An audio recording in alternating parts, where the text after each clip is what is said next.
Okay, the nominees for Best Documentary Feature are Searching for Sugar Man, How to Survive a Plague, The Gatekeepers, Five Broken Cameras, and The Invisible War. So, Tony, you're feeling that the buzz is heavily in Gatekeepers' favor at this point, right? And I'm purely going on buzz on this one. Okay. You know, it's been mentioned over and over again. It's on a wave. Mm-hmm. I haven't seen them all. I saw a lot of documentaries this year that I liked. I certainly liked Searching for Sugar Man. I did but too. I really agree with my fellow here that it's a little difficult to talk about things we haven't seen. I was just introducing that as somebody who's going to be at home and pick all the Oscars. We give them at least a lean on that one, on that category. Well, with this category, honestly, the Gatekeepers, in terms of subject matter, I mean, it does feel like major Oscar material. Mm-hmm. But in terms of a more intimate kind of portrait, I do love Searching for Sugar Man.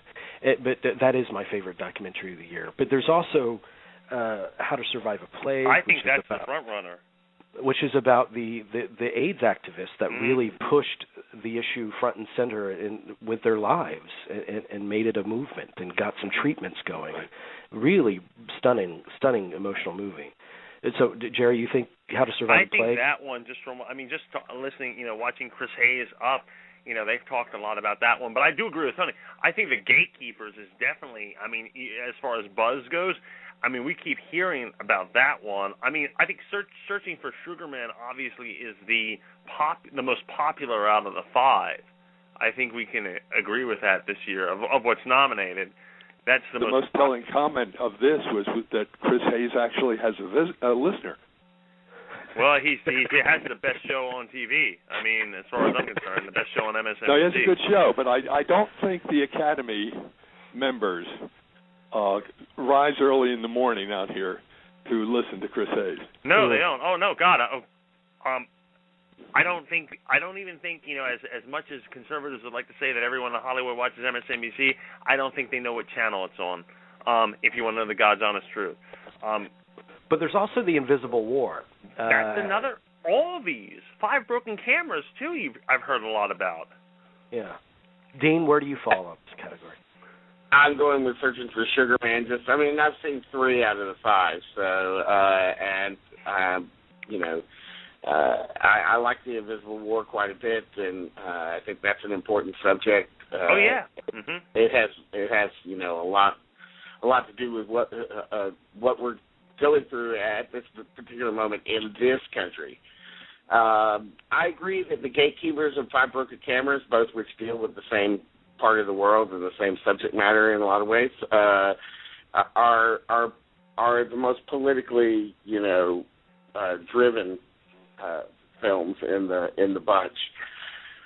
But this category hasn't been, over the past few years, hasn't been necessarily the most political of categories. You had March of the Penguins win a few years ago. So I'm going for Searching for Sugar Man because it's just.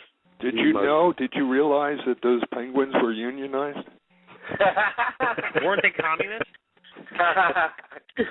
They get extra for wearing their tuxedos 24 hours a day. You know what, though? It is the audience favorite. The movie makes you feel just completely refreshed when it ends in a way that none of these others do. And there's something about buzz. We see it every year, where we can predict what will be Best Picture. We can say, oh, this has all the heat. But in the month between the nomination announcement and the actual awards being given out, that temperature kind of switches to another film a lot of time. Oh, you're right. And we have more of a lag time between nominations and the actual award ceremony than ever before.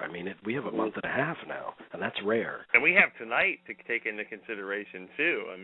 Yeah, the Golden Globes, but they don't see any of the movies. So no, they don't. Did they give a documentary award at the Golden Globes? I've forgotten now. They do. Yeah, they do. They do? Okay. Yeah. Well, I know Queen of for Sugar Man just won the other night for the Critics' Choice Award. Well, that's true. Yeah. So, I would like to bring up a very important. And I know we've said this in our history of the show. We've always bring up this point. There is a huge, and Tony, correct me if I'm wrong, but don't you think there's a huge chasm in between all these Critics Association's awards and the Oscars? I mean, it's two different mindsets at work here, I think. Well, in the Golden Globes, we know if they get gifts, that's what they're voting for. If they help pay my taxes, I'm all for them. I mean, I'll help whoever's helping me.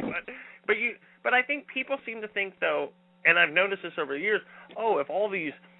If all these critic associations are voting this way, then the Oscars will go this way. And no, it's a totally different mindset. Well, though. yeah, I mean, critics aren't part of the Academy voting. Yeah, but it's. But I realize that. But people seem to think, though. I mean, I think there are people outraged that Rachel Weisz didn't get nominated for Deep Blue Sea or things of that nature, and it's just a totally different mindset. I think, and people have got. I'm surprised people haven't gotten that. That hasn't come across yet. It's I true. think critical organizations are trying to give voice. I'm a member of the Las Vegas Film Critics Society, and they picked, of all things, Life of Pi. They were the only organization that picked Life of Pi, and I'm sure that the members liked it, but I think they wanted also to be unique or to be original, and so there's so much. One of the problems, I think, part of the fun has gone out of it, because before the Oscars, you almost know, because it's been on the web and it's been on offshore betting, you almost know what is going to be picked before it is chosen. Right. Now that's you got a very good you make a very good point. Although I don't have a problem with Life of Pi. I'm glad to see it getting and I sort of knew because Ang Lee seems to be a favorite, although Taking Woodstock or whatever that was didn't really find much love when that came out. It didn't take much. It didn't take Woodstock. Okay. No, next category.